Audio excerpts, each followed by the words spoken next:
Mary Catherine is joined today by her parents, Mary Ann and John McCollum, her sister Carson, junior here at Prep, grandmother Ann McCollum, her aunt Ashlyn Hutto, as well as family friends Heidi Esroff, Rebecca Kayapa, the Splashers, and chaperones from her trip.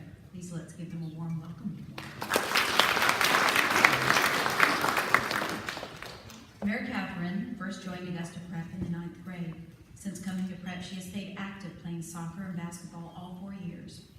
She has also shown significant leadership as captain of both teams. Mary Catherine has been a member of the Service Club and the Student Section Club here at Prep, and outside of school, she gets her kicks through Arsenal Soccer. Too easy. She gives back to her community through the Red Cross Youth Board, and she develops her faith through Young Life. While Mary Catherine was hesitant to fly to Spain and walk 68 miles, not quite 500, sleeping in potentially hostile environments, she took the chance and she learned that time really flies when you're on a plane. Would you please join me in welcoming Mary Catherine to the stage?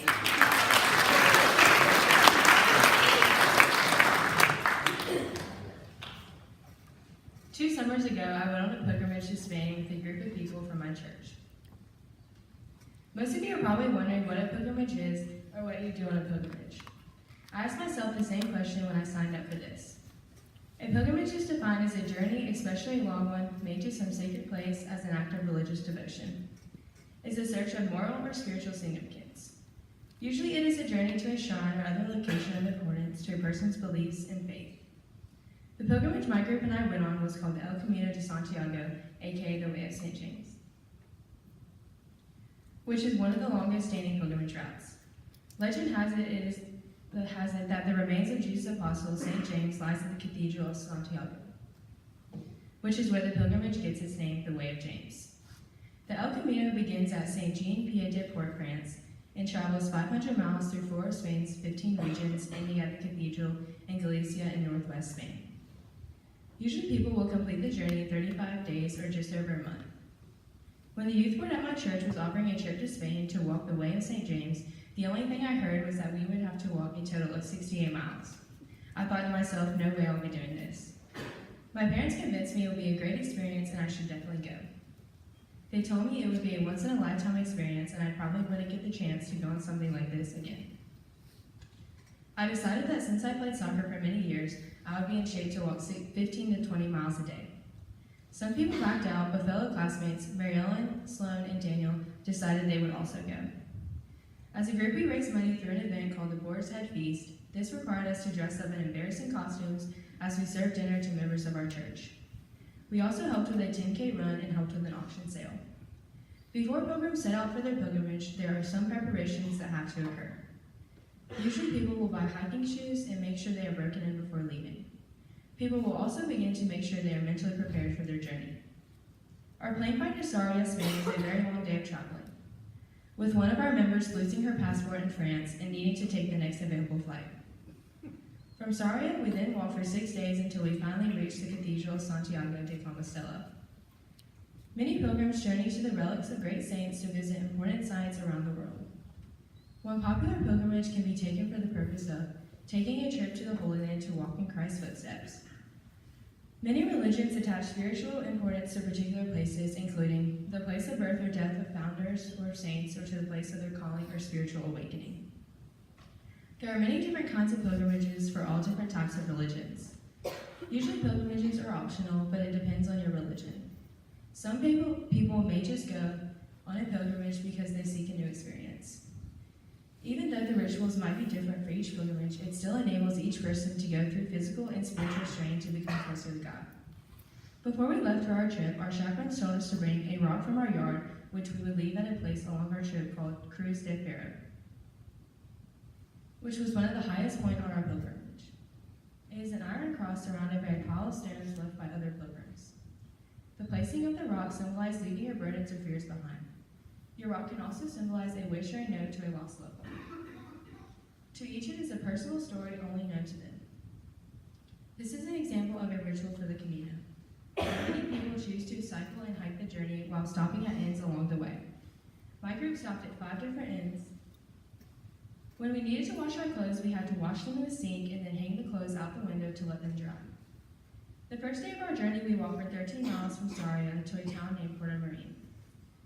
When walking, we would make stops along the way to eat breakfast, lunch, or to just take a break. There were also little shops that we could stop in to either buy food and water or to just use the bathroom. We met lots of different people along the way. We had a tour guide named Sylvia who spoke very good English, but when we would ask, how much longer do we have, she would just give us an amount of time and then say more or less. When we would arrive at the inn we were staying at for the night, we would usually go to our rooms and shower up before dinner and have a burger before going to bed. By the end of the day, we were all exhausted from the walking. I remember some of us even breaking down crying because of how tired we were. We had to keep a positive attitude and help encourage each other to get us through the journey. I asked some of my classmates who went on the pilgrimage with me what they got out of this trip the most. Mary Ellen said, "The best part about traveling in Spain was being able to see and experience their culture. It was so cool to be able to walk the Camino, see the different little towns, eat their foods, and talk to the Spanish people. Through the long, tiring walks, everyone's faith had grown and friendships became stronger. The memories made will stick with us forever, and none of us will forget about our adventures in Spain and the hotties we met."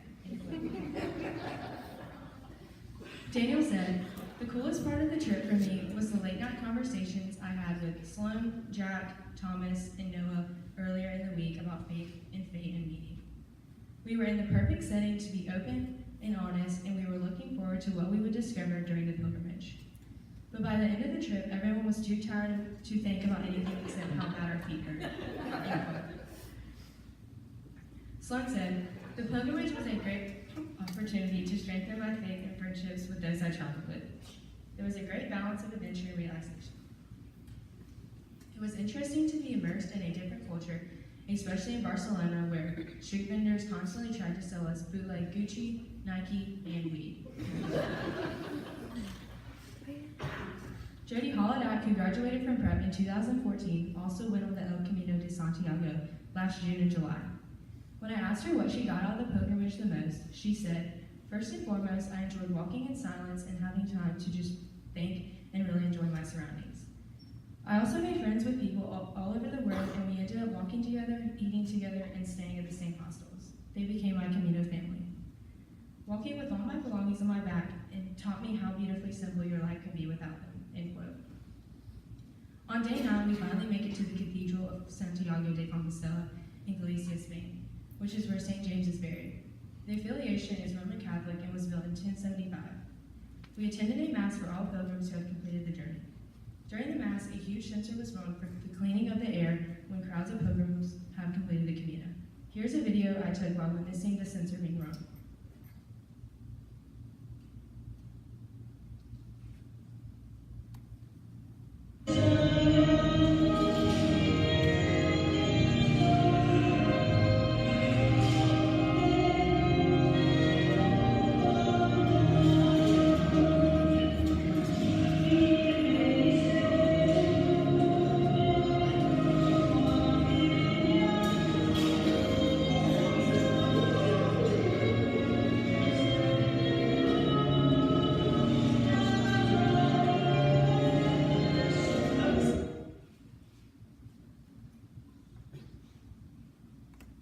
This is also where we received our certificate of Compostela.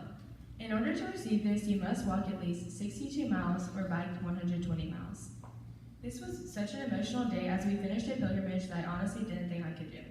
As a reward, our last day was spent along with our chaperones in Barcelona. In conclusion, I am so glad I listened to my parents and went on this pilgrimage even though I was hesitant. With the help of the best chaperones and each other, we were all pushed to the limit. After completing this journey, I felt like I had gained some amazing friendships that will last me a lifetime. Also, getting to experience the culture of another country really helped me venture out. If you ever have a chance to go on a pilgrimage, I hope you choose to go, as it can be a life-changing event. Thank you.